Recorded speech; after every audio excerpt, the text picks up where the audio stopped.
Years ఈరోజు మనము DSC school assistant గణిత శాస్త్రం అండి, తెలుగు మరియు సంస్కృత అకాడమీ వారిది, ఆంధ్రప్రదేశ్ వారి బుక్ అండి. ఇందులో కంటెంట్లో ఉన్నాము.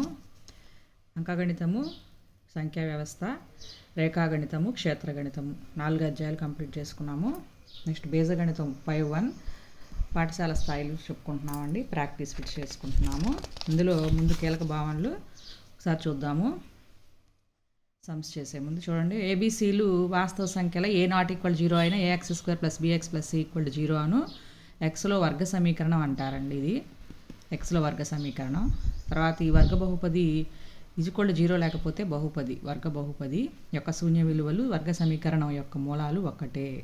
గుర్తుపెట్టుకోండి, ఇలా ఉంటే బహుపది =0 ఉంటే వర్గ సమీకరణం అంటారు. సో బహుపది యొక్క శూన్య విలువలు సమీకరణం యొక్క మూలాలు ఒక్కటే.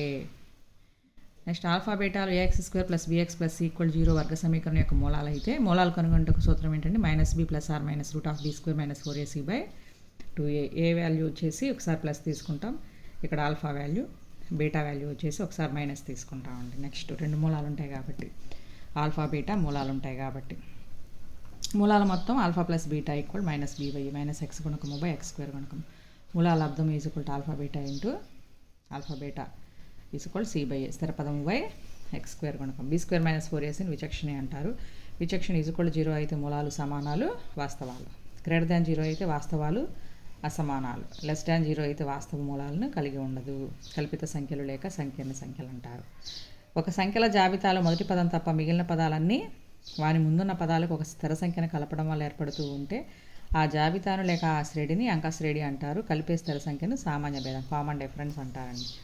ఏపీలో వరుస పదాలు a, a + d, అంటే అంకశ్రేణి సాధారణ రూపం. ఇది a, a + d, a + 2d, etcetera a + n - 1 × d. Next మొదటి పదాన్ని a గాను సామాన్య భేదాన్ని d గాను సూచిస్తారు. ఎన్నో పదానికి సూత్రం అంకశ్రేణిలో a + n - 1 = l చివరి పదం అవుతుంది. నెక్స్ట్ అంకశ్రేణిలో n పదాల మొత్తం Sn = 10/2 2a + n - 1 × d, లేదా Sn = 10/2 చివరి పదము మొదటి పదం ఇచ్చినప్పుడు a + ln. ఈ ఫార్ములాస్ బాగా గుర్తుపెట్టుకోవాలండి, డిఎస్సిలో సమ్స్ వస్తాయి వీటి మీద. నెక్స్ట్ n పదాల మొత్తానికి సూత్రం n(n + 1/2) n(n + 1/2) అండి. నెక్స్ట్ ఒక సంఖ్యల జాబితాలో మొదటి పదం తప్ప మిగిలిన పదాలన్నీ వారి ముందున్న పదాలను ఒక స్థిర సంఖ్యతో గుణించడం లేక భాగించడం వల్ల ఏర్పడుతూ ఉంటే ఆ జాబితాను లేదా శ్రేణిని గుణశ్రేణి అంటారు. గుణశ్రేణిలో వరుస పదాలు a, ar, ar², ar³ etcetera a into r⁴n - 1 అండి. గుణశ్రేణి సాధారణ రూపం.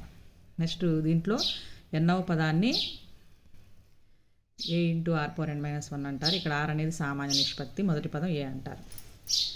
n పదాల మొత్తం Sn = a of r⁴n - 1/r - 1, r > 0. అనంత పదాల మొత్తానికి సూత్రం ఏంటండి, S∞ = a/1 - r. గుణశ్రేణి సాధారణ రూపం a + ar + ar² etcetera infinity. ఇది అనంత గుణశ్రేణి సాధారణ రూపం. గుణశ్రేణి అయితే ఈ విధంగా ఉంటుంది, ar, ar² ar³ etcetera a into r⁴n - 1. మొదటి n సహజ సంఖ్యల మొత్తం S1 = n + 1/2. మొదటి n సహజ సంఖ్యల వర్గాల మొత్తం S2 = σn² = n(n + 1/n of 2n + 1/6). S3 అయితే n³ n² n + 1² 4. S1, S2, S3ల మధ్య సంబంధం 9s2² = S3 of 1 + 8s1. 2x, 2x - 1, 3y - 7, 5/4 of x - 4 + 10లు రేఖీయ సమాసాలు. Next ఒకే చరరాశి కలిగిన మరియు చరరాశి యొక్క గరిష్ట ఖాతా 1 అయితే అటువంటి సమీకరణాలని రేఖీయ సమీకరణాలు అంటారు. =0 లేవు కాబట్టి ఇవి సమాసాలండి. నెక్స్ట్ అట్లా ఉదాహరణకి x/2 = 5, 2x - 3 = 7. x అనేది ఒక వేరియబుల్ మాత్రమే ఉంటుంది. చరరాశులతో కూడిన సమానత్వమే బీజీయ సమీకరణం. ఇది కూడా ఇంపార్టెంట్. ఇట్లాగా బిట్ ఎక్కడైనా రావచ్చు మనకి డిఎస్సిలో. అకాడమిక్ బుక్లో కాన్సెప్ట్స్ కూడా ఇంపార్టెంటేనండి. ఇవి చూసుకొని ప్రాక్టీస్ బిట్స్కి వెళ్ళిపోదాము. ఇక ఏ వాస్తవ సంఖ్య అయినా కాగల ఒక సంకేతాన్ని చరరాశి అంటారు. ఉదాహరణకి x, y, z small letters. So next practice బిట్స్కి వెళ్ళిపోతున్నామండి. ఇందులో కొన్ని చేసుకున్నాము.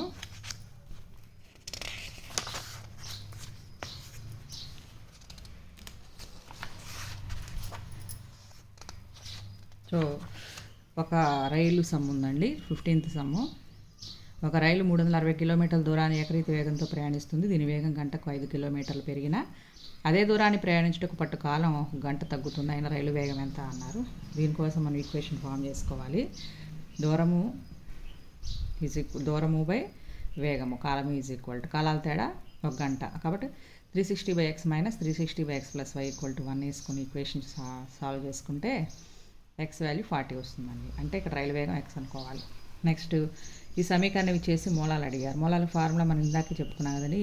x = -b ± √b² - 4ac formula చేస్తే ఈ విధంగా వస్తాయి మూలాలు. నెక్స్ట్ 2 వరుస ధన బేస్ ఇవన్నీ చెప్పుకున్నాము. నెక్స్ట్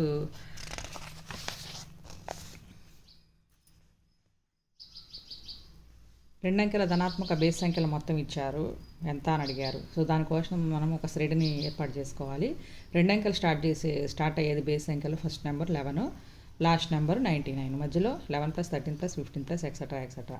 సో ఇది ఏ శ్రేణిలో ఉందండి? అంకా శ్రేణిలో ఉంది. అంకా శ్రేణిలో మనకి మొత్తం పదాల మొత్తానికి ఫార్ములా ఎన్ అంటే ఎంతో కనుక్కోవాలి కదా. ముందు ఎన్నో పదం 99కి సమానం చేసుకుని ఎన్ కనుక్కొని 45 పదాల మొత్తం అంటే S45 ఫార్ములా చేస్తే ఎస్ఎన్కి అప్పుడు 2475 వస్తుందండి. నెక్స్ట్ ఏపీలో 7వ పదం ఇచ్చారు, 9వ పదం ఇచ్చారు. 7వ పదం అంటే A+60, 9వ పదం అంటే A+8D. వీటిని సాల్వ్ చేస్తే మనకి A = 1/63, D = కూడా 1/63 వస్తుందండి. నెక్స్ట్ 63వ పదం అంటే A+62D చేస్తే మనకి 1 వస్తుందండి. నెక్స్ట్ ఏపీలో n పదాలు మొత్తం ఇచ్చారు, nవ పదం కనుక్కోమన్నారు. ఈ విధంగా S1 అంటే n ప్లేస్లో 1 సబ్స్టిట్యూట్ చేస్తే 2 వస్తుంది. S2 10, S3 24, 2, 10 - 2 చేస్తే T2 వస్తుంది రెండవ పదం. 24 - 10 చేస్తే T3 వస్తుంది మూడవ పదం. ఈ విధంగా చేస్తే మనకి nవ పదం A+n-1 చేస్తే 6n - 4 రావాలండి. ఇది ఇక్కడ లేదు ఆన్సర్లో, చూసుకోండి ఒకసారి. నెక్స్ట్ 34ది 6చే భాగించబడే మొదటి 40 ధనపూర్ణ సంఖ్యల మొత్తం అన్నారు. సో దీనికోసం అని చెప్పి మనము 6 టేబుల్ వేసుకోవాలి. 6 1 = 6 2 = 12, అట్లా 40, 6 40 = 240. ఇది అప్పుడు ఏ శ్రేణిలో ఉందండి? అంక శ్రేణిలో ఉంది. అంక శ్రేణిలో ఎన్నో పదానికి ఫార్ములా A+n-1 = 240 చేస్తే n వాల్యూ వస్తుంది. అప్పుడు S40 కనుక్కుంటాం. S40 కనుక్కుంటే మనకి 4920 వస్తుందండి. నెక్స్ట్ సామాన్య నిష్పత్తి వచ్చి రెండవ పదము బై మొదటి పదము.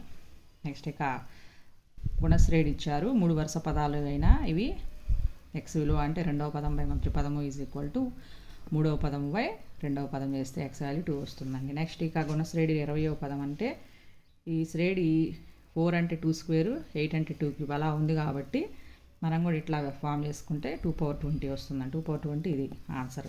నెక్స్ట్ 128 ఎన్నో పదం అవుతుంది అంటే A × r⁴n-1 అనేది గుణశ్రేణిలో ఎన్నవ పదం = 128కి సమానం చేసి తర్వాత ఏ వాల్యూ ఆర్ వాల్యూ సబ్స్టిట్యూట్ చేస్తే n వాల్యూ వచ్చేసి 13 వస్తుందండి. 13వ పదం అవుతుంది 128. నెక్స్ట్ ఇక ఈ గుణశ్రేణిలో ఎన్నో పదం 729. సేమ్ ఇదే మోడల్లో చేసుకుంటే 12 వస్తుందండి. నెక్స్ట్ 64, -32, 16 ఎక్సెట్రా అని జీపీలో 7వ పదం అంటే AR⁴6.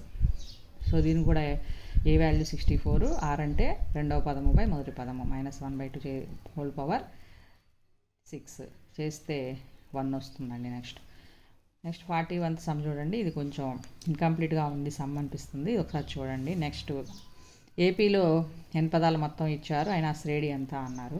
S1 కనుక్కుంటాం, S2 కనుక్కుంటాం. S2లో నుంచి S1 తీసేస్తే సెకండ్ టర్మ్ వస్తుంది. అప్పుడు 9 వస్తుంది. S2 అంటే 26 వస్తుంది. S3 51 వస్తుందండి. సో ఇక్కడ ఈ T1 వచ్చి 9 వస్తుంది. T2 వచ్చి 26లో 9 క్లోజ్ చేస్తే 17 కాబట్టి ఇది అవుతుందండి. 9 17 వస్తుంది శ్రేణి అనేది. A/B ఇచ్చారు, A+B ఇచ్చారు. B విలువ ఇది మీకు తెలిసిందే, మనం బై గెస్ ద్వారా చేసుకోవచ్చు. లేకపోతే A = 8b/5 వేసుకొని 8b/5 + b = 26కి ఈక్వల్ చేసి B వాల్యూ కనుక్కొని తర్వాత A వాల్యూ సబ్స్టిట్యూట్ చేసుకుంటే B వాల్యూ సబ్స్టిట్యూట్ చేసుకొని A వాల్యూ కనుక్కుంటే వస్తుందండి. నెక్స్ట్ ఇక 2x + 3y = 5, 3x + 2y = 10 ఈ రెండింటి ఈక్వేషన్స్ని కూడా సాల్వ్ చేసుకున్నాము.